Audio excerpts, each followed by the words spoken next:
All right, ready to jump into something new. Today we're going to dig into a field most people don't think much about, wastewater engineering. You think wastewater, you probably think, ew, right? Yeah, not exactly glamorous, Yeah. but it's actually way more important than most people realize. Absolutely. Okay, so this deep dive is going to be interesting. Our guide calls it more than meets the eye. And they're not wrong.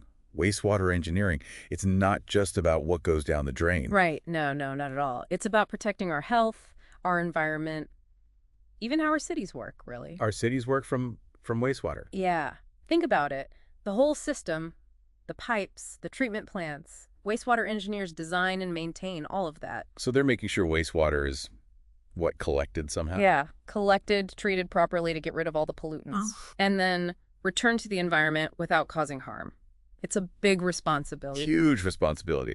And probably not a job for the squeamish. Well, there's definitely that aspect. But it's also about protecting our communities and ecosystems. It's a lot bigger than just sewage. That's a good point. So they're like guardians of the unseen world beneath our feet. Exactly. And that translates into some good job security too, by the way. Our guide mentioned a projected 5% growth rate over the next 10 years. Wow, that's pretty impressive. Especially for a job that, let's face it, most people don't even think about. Right. Out of sight, out of mind, as they say. So what does a typical day even look like for a wastewater engineer?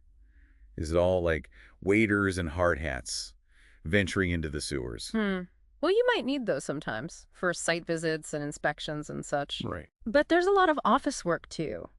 Using software to design systems, analyze data, putting together proposals. So it's a mix of hands-on and, Yeah. what do they call it? High-tech problem solving. Exactly. And forget that lone wolf engineer stereotype. Collaboration is key in this field. Oh, really? Who are they collaborating with? Other engineers, of course, Yeah. but also environmental scientists, urban planners, even government officials sometimes. Wow. Okay. So they've got to be good at explaining things then, making sure everyone's on the same page. Communication is key, absolutely. Our guide actually mentioned a project where, let me see if I can remember this. Yes, the engineers had come up with this amazing new treatment system, but they had a hard time explaining it to the local community. Oh, no. Yeah, it just goes to show the best solutions in the world are useless if you can't get people on board.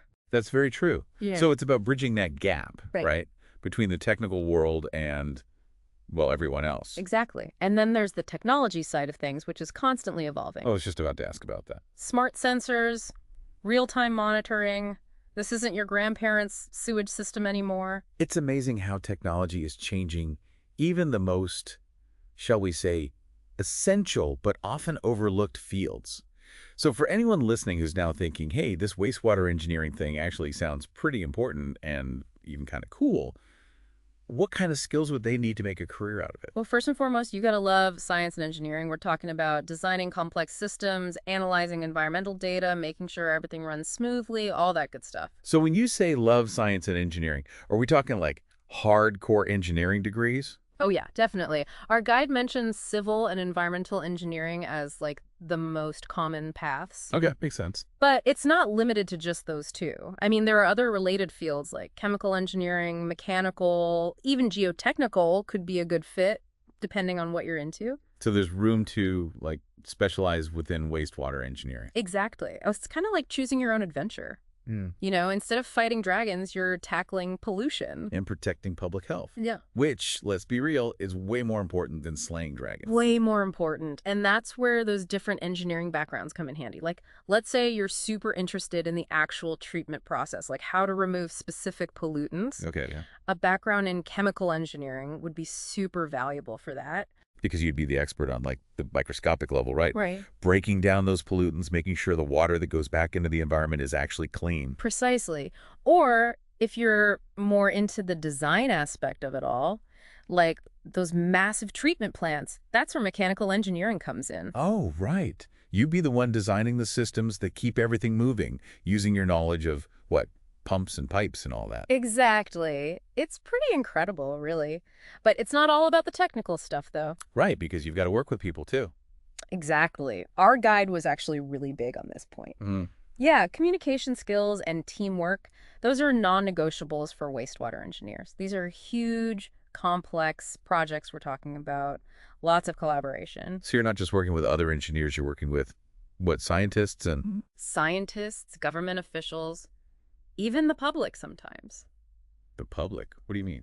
Well, you got to be able to explain those complex engineering concepts in a way that anyone can understand. Oh, right. So like community meetings and stuff? Exactly. You All can have right. the best design in the world, but if you can't explain it to the people who it's going to impact, it's not going to go very far. That's a really good point. It's like they say, teamwork makes the dream work. Exactly. And in this case, the dream is protecting public health and the environment. Pretty important dream, if you ask me. Couldn't agree more. Okay. Okay, so let's say you've got those technical skills down. You're a master communicator. You can work a room full of scientists and government officials. Yeah. What about certifications? Aren't there like official certifications that can help you get ahead in this field? Yeah, certifications are kind of like the official stamp of approval, you know? They show employers you're legit. And I bet there are quite a few of them in a specialized field like this.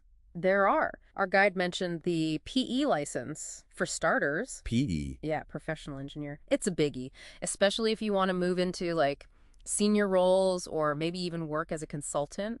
So it gives you more options down the road. Exactly. And then you've got your more specialized certifications like the certified water professional Okay. or the certified wastewater operator, CWO, that kind of thing. It shows you've got that extra knowledge in those specific areas. Speaking of specific areas, I have to admit, I always kind of lumped water engineering and wastewater engineering together in my head. I can see why you'd think that. But our guide actually made a point of saying they're not the same. Right. Totally different beasts, actually. They both involve water, sure, but the challenges, the regulations, it's all very different. It's kind of like, I don't know, comparing a chef to a baker, maybe. Yeah, I like that. They both work with food, but their expertise is totally different. Exactly. One's making sure we have clean water to drink. The other's making sure what we flush away is treated properly. Both crucial. Both require specialized knowledge. Totally. Okay, so let's say you've got the education, you work on the certifications. What's the actual career path look like? We'll usually start out as a junior engineer, lots of hands-on experience, learning the ropes. Got to pay your dues. Exactly. Our guide actually emphasized that. Those early years are all about building a strong work ethic, proving you can handle The less glamorous parts of the job. let's just say it's not all high-tech problem solving in the beginning. Makes sense. But then after a few years, you can start to specialize. Exactly. You might move into a management role overseeing projects and teams, Okay. or you could become a specialist in like a particular type of treatment process or something. Some wastewater engineers even go into research and development. Oh, wow. Pushing the boundaries of what's possible in the field? That's pretty cool. Right. It's a field with a lot more depth than people realize. So not a dead-end job at all. Lots of room to grow and keep things interesting. Exactly. And with the way the world's going, the demand for skilled wastewater engineers is only going to increase. What do you mean? Well, think about it. Growing cities, more and more people. Yeah, All that wastewater has to go somewhere. that's true. So it's like a job that actually makes a difference. Exactly. And a job that'll be around for a long, long time. That's always good to know. So for anyone listening who might actually be intrigued by this whole wastewater engineering thing, where would you even start? Well, lucky for you, the guide we've been talking about has a ton of resources. Professional organizations, certification bodies, even tips for networking in the field. Networking is always key, right? Absolutely. Especially in a field like this. Going to conferences, connecting with people on LinkedIn. It's all about making those connections. Exactly. And, this is interesting, the guide also talked about how AI is starting to play a big role in the recruitment process. Oh, well. AI is everywhere these days, isn't it? It really is. So it's not just about having the right skills and experience anymore. You got to impress the robots, too. Basically, yeah. Your resume, your cover letter, even your online presence needs to be optimized for the algorithms that are scanning all that stuff. That's kind of intimidating. I know, but it's just the way things are going. So the takeaway is, even if you're going into a field that seems, low tech on the surface. Like wastewater engineering. Exactly. You still got to be tech savvy. 100%.